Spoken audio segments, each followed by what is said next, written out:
Imaginez si vous aviez des problèmes de fertilité, jusqu'où iriez-vous pour devenir parent? Seriez-vous prêt à accepter que votre enfant ne soit pas votre enfant biologique? Seriez-vous prêt à adopter des enfants plus vieux avec une culture différente de la vôtre? Ou seriez-vous prêt à tenter des traitements comme la fécondation in vitro? Moi, j'ai dit oui à tout ça et j'ai eu la chance de réaliser mon rêve d'être maman. Pour mon mari et moi, être parent veut dire aimer nos enfants et en prendre soin. Notre famille correspond donc à notre définition du mot famille. Par contre, si pour nous, être parent aurait voulu dire avoir le même lien de sang que nos enfants, notre famille aujourd'hui ressemblerait plus à ça. Sûrement qu'on serait heureux quand même. Mais nous, notre rêve, c'était d'en avoir des enfants. Pour le réaliser, on a dû sortir de notre zone de confort et apprendre beaucoup sur nous-mêmes. Quand mon mari et moi, on a appris la nouvelle qu'on avait des problèmes de fertilité, en fait que mon mari était stérile, à ce moment-là, on ne savait pas encore jusqu'où on était prêt à aller pour devenir parent. On l'a découvert au cours de notre histoire. Vous, si vous appreniez que vous ne pourriez pas avoir des enfants de façon naturelle, est-ce que vous le savez vers quel chemin vous iriez pour devenir parent? Nous, le premier qu'on a tenté, c'est celui des inséminations artificielles avec donneur. Souvent, on entend que c'est le fun de se pratiquer pour avoir des enfants. Hein? Nous autres, la notion de plaisir, elle a disparu assez vite parce qu'on a dû inviter, dans notre projet intime de fonder une famille, d'autres personnes. Comme, c'était pas le fun. C'était genre des médecins, des travailleurs sociaux, des pharmaciens.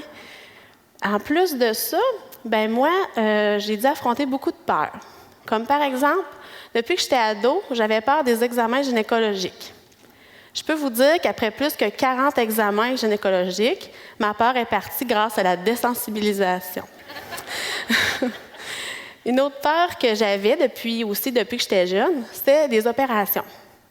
À un moment donné, le médecin m'a dit « Ça serait bien, Annick, qu'on t'opère pour ton endométriose, ça aiderait à votre fertilité. » Même si j'avais peur des opérations, j'ai dit oui tout de suite parce que ma peur de jamais être une maman était beaucoup plus grande que celle de l'opération en soi. En plus de toutes ces peurs-là, j'avais des pensées envahissantes. À ce moment-là, je n'avais pas encore de diagnostic de trouble anxieux, mais disons que je m'en doutais pas mal. Puis je me posais plein de questions comme le fameux « pourquoi moi ?» Je me demandais « qu'est-ce que je fais de pas correct dans le fond? Est-ce que je prends trop de médicaments? Est-ce qu'il y a des conséquences sur mon corps si j'en prends aussi longtemps? Est-ce que c'est juste pour mon mari si moi je suis une maman biologique puis pas lui? Est-ce que mon enfant va bien vivre avec le fait d'avoir un troisième parent invisible? Je me posais beaucoup de questions, je pensais beaucoup. Puis d'ailleurs, je recevais souvent ce fameux conseil des gens autour de moi. « Arrête d'y penser, là, tu y penses trop. » Vous savez, le monde, il me disait ça, là. Mais tu sais, dans le fond, j'avais pas vraiment le choix d'y penser, hein? Parce que, tu sais, il fallait que j'aille à mes rendez-vous, il fallait que je prenne congé pour aller à ces rendez-vous-là, il fallait que je prenne ma médication, je subissais les effets de la médication et je devais gérer mon budget pour m'offrir tous ces traitements-là. D'ailleurs, c'est plate que l'argent ajoute un stress de plus à tout ça. Après 16 inséminations, 16 fois où j'ai espéré être maman, puis 16 fois où j'ai pleuré quand j'ai eu mes règles, j'étais épuisée. Puis, je suis allée voir mon médecin. Dans le fond, mon rêve, c'était plus vraiment un rêve, là, c'était rendu pas mal un cauchemar.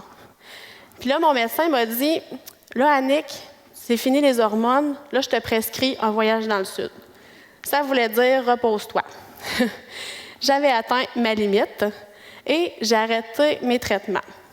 Après ces traitements-là, j'étais toujours autant motivée à être maman, mais c'est sûr que j'étais fatiguée, mais toujours aussi motivée. Fait que mon mari et moi, on a choisi la voie de l'adoption. Pour nous, l'adoption, ça a toujours été un réel choix et non un choix de rechange. On a choisi d'adopter en Colombie, mais on n'avait pas encore commencé nos démarches avant ça, même comme je disais que c'était déjà un choix, mais on n'avait pas commencé avant parce qu'il manquait toujours un critère. On était toujours trop. Soit qu'on était trop jeune, trop pauvre, puis même pour certains pays, j'étais trop grosse. C'est vrai. Puis en 2011, à ce moment-là, on avait vieilli un petit peu. Fait que là, on est admissible dans quelques pays. Et on a choisi la Colombie. Et on a choisi d'adopter une fratrie parce qu'on se disait, on sait qu'on en veut plusieurs enfants. Fait que tant qu'à y aller, ça va valoir la peine. Puis on s'est dit, il me semble que ça va être rassurant pour eux d'arriver ensemble.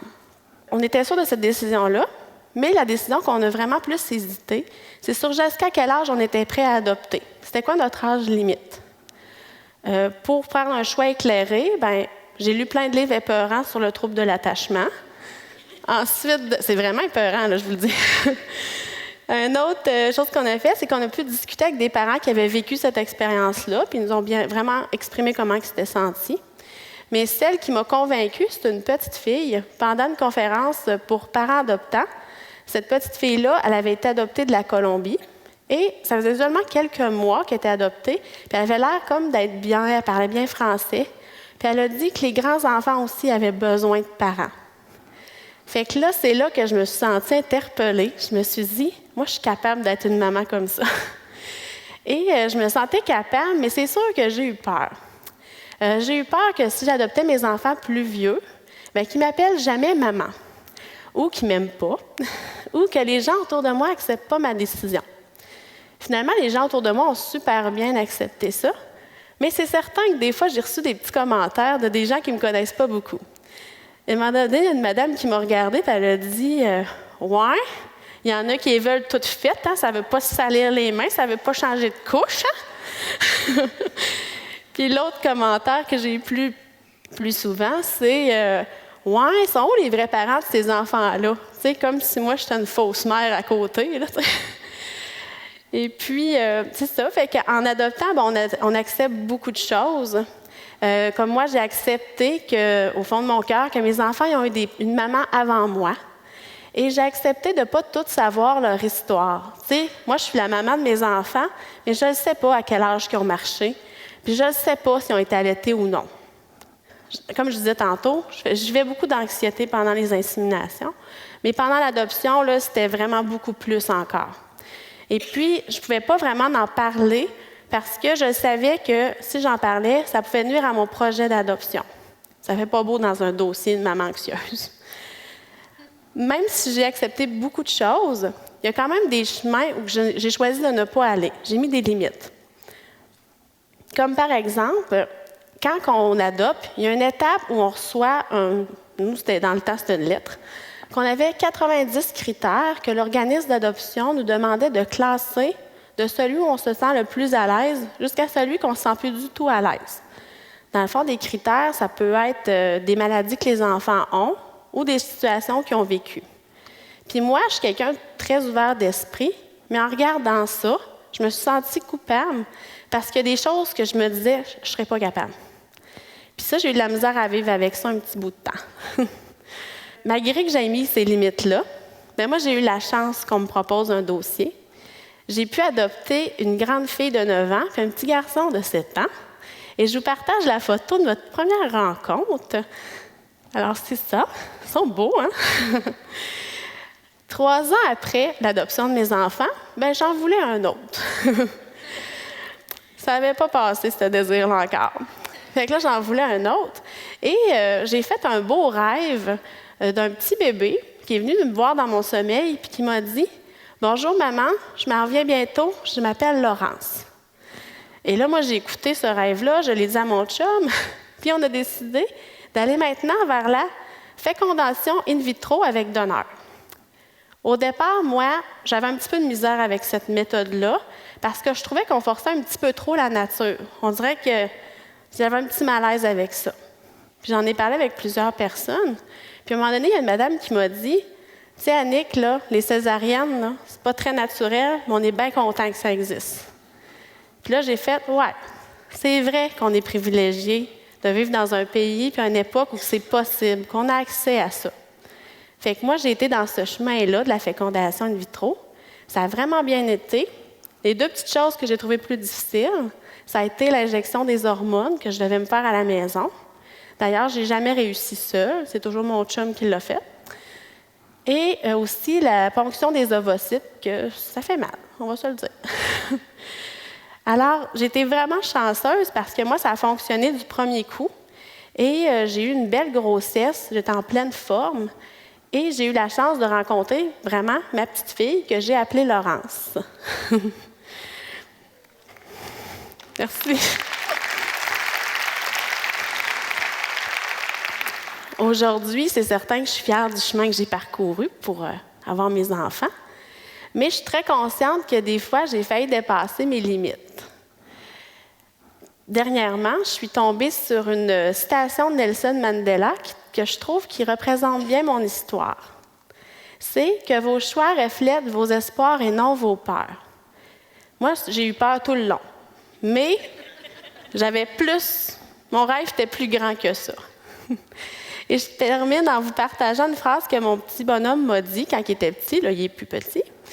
C'est que... Ça me donne... Quand j'ai entendu cette phrase-là, je me suis dit, j'ai eu raison de croire qu'une famille, c'est plus que des liens de sang.